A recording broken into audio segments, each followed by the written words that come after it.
Hey everyone, in this tutorial I'll show you how to fix Runway upload errors in 2026. So if your files won't upload, uploads keep failing, or you're getting an upload error message, here are some common solutions you can try. First, check your internet connection and make sure it's stable.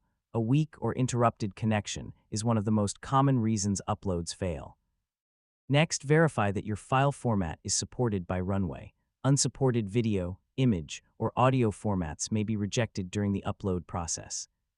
You can also try compressing the file or exporting it in a different format before uploading it again.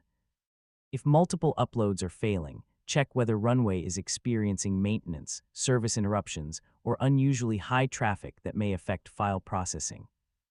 Finally, upload a smaller test file. If the test upload succeeds, compare it with the original file to identify whether size, format, or file corruption is causing the problem, and that's it. Those are the most common ways to fix Runway upload errors in 2026. Thanks for watching, and I'll see you in the next tutorial.